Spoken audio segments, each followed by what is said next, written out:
सोमवार तक तो बन गया, 19 तक बन गया, 20 तक भी बन जाएगा।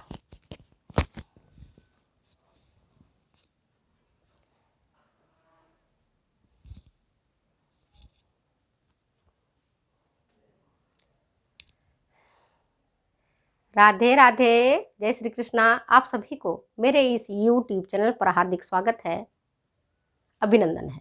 आज मैं आपको essential elements of community development, सामुदायिक विकास के आवश्यक तत्व के भाग 2 में बता रही हूँ। पहला भाग मैंने बता दिया है, तो उस पार्ट को आप जाकर के ध्यान से देखना। आज मैं पार्ट 2 बात बताऊंगी, जिसमें मैंने 5 बिंदुओं पर पिछले में मैंने चर्चा किया है, डिस्कस किया है। आज मैं भाग 2 में बताऊंगी कि कैसे और किस तरह से सामुदायिक विकास कार्यक्रम को आगे बढ़ाया जा सकता है और सामुदायिक विकास के कौन कौन से आवश्यक तत्व हैं। तो पहला मैंने बता दिया था बेसिक नीड, आधारभूत आवश्यकता। आज मैं आपको इस पर ज्यादा चर्चा नहीं करूंगी, बता दिया है। तो आप बेसिक मतलब आधारभूत, और ये हो गया आपका नीड मतलब आवश्यकता या जरूरत। ठीक है, इस पर मैंने डिटेल्स बता दी है। मेंटल चेंज बता दिया है। इंक्रीज कम्युनिटी कोऑपरेशन, इस पर भी हमने डिटेल्स में चर्चा की है। फिर है तीसरा आपका लोकल लीडरशिप, बता दिया है कि कैसे हम आइडेंटिफाई करेंगे लोकल लीडर्स को, और लोकल लीडर्स की आइडेंटिफाई करके और फिर आगे का काम हम देखते हैं। अब आता है गवर्नमेंट असिस्टेंस, सरकारी सहायता। सरकारी सहायता, क्योंकि सरकारी सहायता के बिना सामुदायिक विकास कार्यक्रम को आप आगे नहीं बढ़ा सकते। कोई भी काम करना है, बड़ा सा काम करना है, जैसे सड़क निर्माण करना है या नाला का निर्माण करना है। गांव में अक्सर झगड़ा होता है, अपने घर से पानी का निकास नहीं होने देते, गली में छोड़ देते हैं, मक्खियां भिनभिनाते रहती है। बरसात के टाइम में तो बहुत ही बुरा हाल होता है। मैं जब गांव जाती हूँ, अपना ससुराल का गांव जाती हूँ और वहाँ की राजनीति देखती हूँ, तो मुझे वास्तव में आंखों से आंसू आ जाता है। लोग अपने घर से नाली जो उनका निकल रहा है, उस नाली को आगे बढ़ने नहीं देते हैं, नाली के पानी को यहीं रोक लेते हैं। तो जब नाली के पानी यहीं रोक लेंगे तो जिसका घर यहाँ पड़ा हुआ है उसके घर में सीलन आते रहती है और धीरे धीरे उसका घर का जो नींव है कमजोर हो जाता है ना। क्योंकि यहाँ आपके पड़ोसी हैं, आपके भाई बंधु हैं, आपका है ना, जो भी दूसरे कम्युनिटी के लोग हैं, दूसरे लोग हैं, ये आपके नाले के पानी को आगे बढ़ने नहीं दे रहे हैं। अब आप क्या करेंगे, इसके घर का भी है, इसका घर भी पानी अगर आगे गया तो इसके दूसरे लोग इसको आगे बढ़ने नहीं दे रहे हैं। अब कहा कि तुमने यहाँ नहीं बढ़ने दिया, नाली पास नहीं होने दिया, तो अब हम भी नहीं होने देंगे। तो यहाँ पर इसने नाली को रोक दिया। अब इनके घर की गंदगी इनके पास, इनके घर की गंदगी इनके पास, और थोड़ा सा और आगे बढ़ता है तो यहाँ पर भी सेम समस्या आ जाती है, इनके घर की गंदगी इनके पास।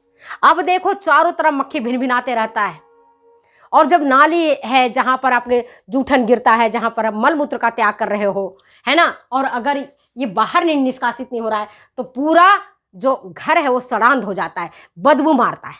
अब जरूरत क्या होती है, लोकल लीडर लोग, जो भी लोकल लीडर है, सरपंच है, पंच है, मुखिया है, प्रधान है, उनको ये चाहिए कि पानी निकास के लिए सरकार से असिस्टेंस लेकर के, सरकारी सहायता लेकर के, लोगों के मानसिक परिवर्तन करके कि भाई यहाँ से थोड़ा सा अगर आप जमीन दे देते हो, अंदर ही अंदर नाली का निकास हो जाता। नाली कितना चाहिए, नाली कितनी सी जमीन चाहिए, अगर आप अपने घर के पास से गुजरने देते हो अंदर की अंदर, है ना, तो बाहर पानी किसी का यहाँ नहीं रुकेगा, न इनका रुकेगा, न इनका रुकेगा, न इनका रुकेगा, और नाली का पानी बड़े आराम से बह जाएगा।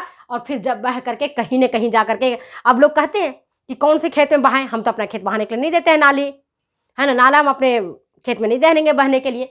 तो उनके मानसिक परिवर्तन लाना पड़ेगा, कुछ विचार करना पड़ेगा, शारीरिक सरकारी सहायता से नाली का निर्माण करना पड़ेगा, अंडरग्राउंड नाली, जैसे शहरों में होता है। शहरों में क्या करते हैं, आज जोधपुर जैसे बड़े शहर हैं, वहाँ पर एक भी आपको नहीं दिखेगा नाली, सबके घरों में, सबके घरों का जो पानी का निकास है अंदर ही जा रहा है ना, और पता ही नहीं चलता कि किसके घर के पास नाली है, किसके घर के पास नाली नहीं है। जबकि ये गाँव में आपको ये समस्या प्रमुख रूप से आपको देखने को मिलती है, और आप देखेंगे, अगर नहीं दिया होगा तो विचार करेंगे आप, है ना। तो लोकल लीडरशिप का आइडेंटिफाई करना है, चुनना है और उसके माध्यम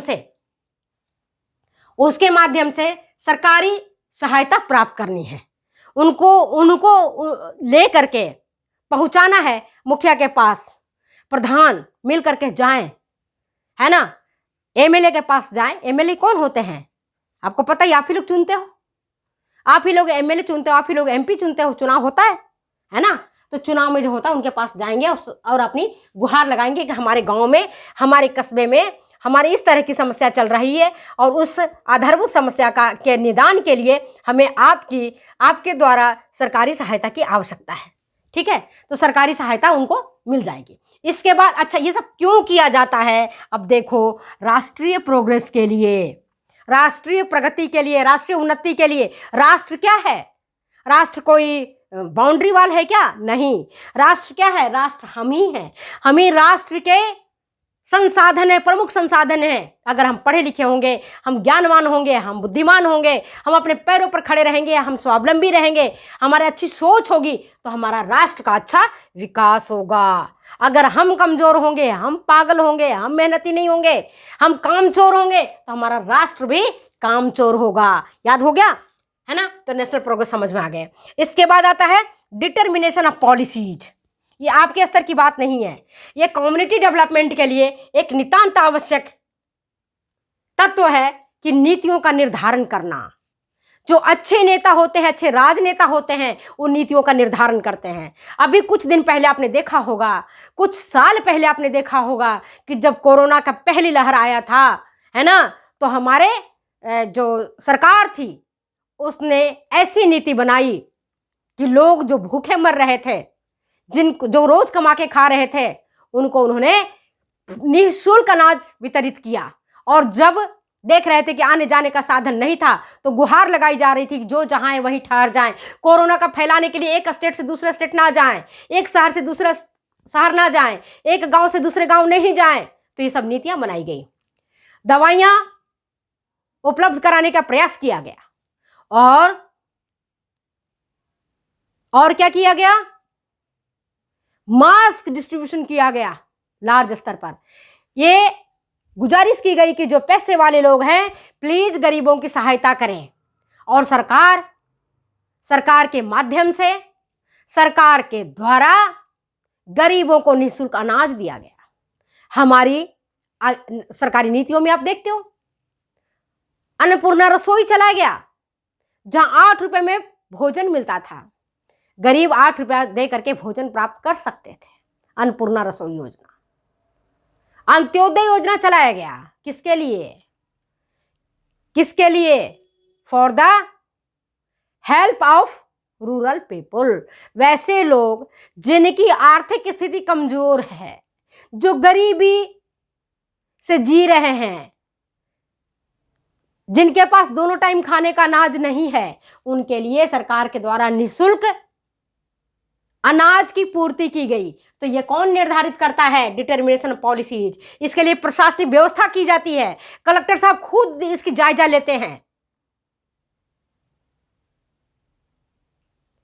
कर्मचारियों की नियुक्ति होती है, कर्मचारियों को प्रशिक्षण दिया जाता है, संसाधन जुटाए जाते हैं, शोध किया जाता है, और ये देखते हैं कि हम जितना अनाज दे रहे हैं, वास्तव में वो अनाज उन नीडी पीपल तक, उन जरूरतमंद तक पहुंच पा रहा है अथवा नहीं।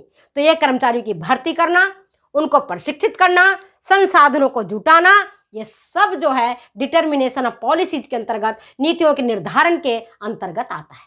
इसके बाद एक आवश्यक तत्व है NGO, non governmental organisation, Hindi में गैर सरकारी संगठन।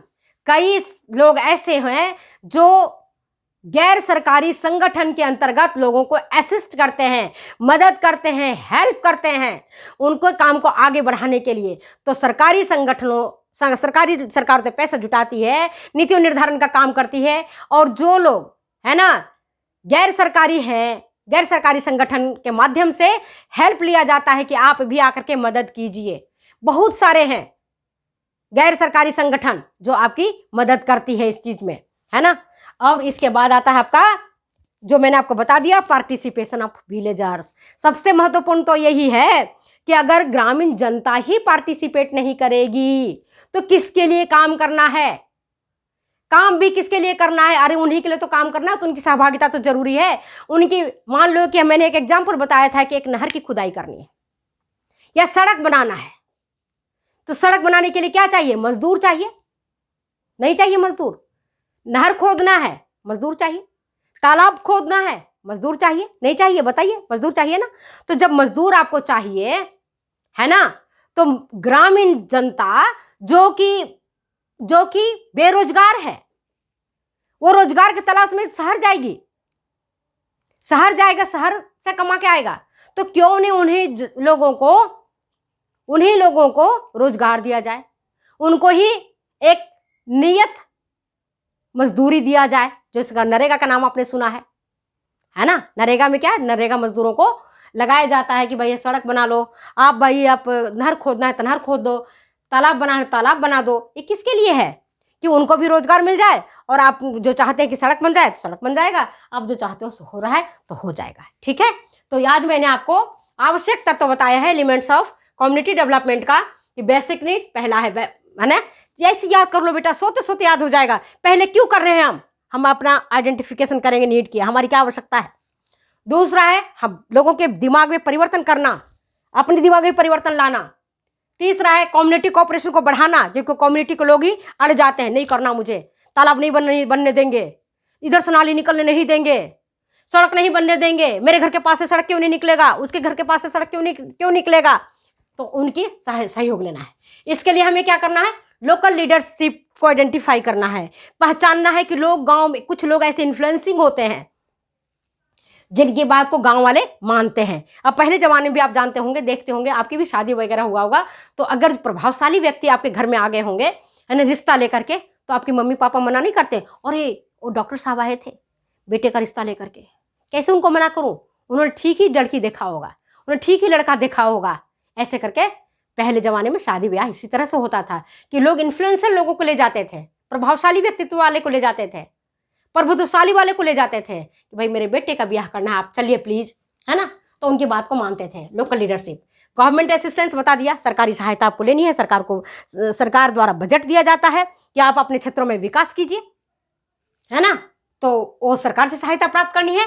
नेशनल प्रोग्रेस किसके लिए हम कर रहे हैं? जब हम सब मिलकर काम करेंगे तो हमारा राष्ट्र मजबूत बनेगा, हमारा भारत मजबूत होगा, हमारा स्टेट मजबूत होगा। और इसके लिए क्या उनसा है? पॉलिसीज बनाना, ये काम है सरकार का। सरकार नीतियां बनाती है ना। और हमें किससे असिस्टेंस लेनी है? एनजीओ से।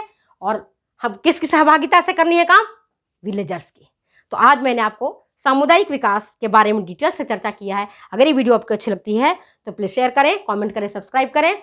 फिर मिलते हैं, क्योंकि आपका फीडबैक आना मेरे लिए एक संजीवनी बूटी की तरह काम करता है। अगर आप फीडबैक देते हो, अगर आप लाइक करते हो, तो मुझे भी उत्साह बढ़ता है कि मैं जो बच्चों को पढ़ा रही हूँ, बच्चों को समझ में आ रहा है। फिर मिलते हैं अगले वीडियो में। ठीक है, बाय बाय।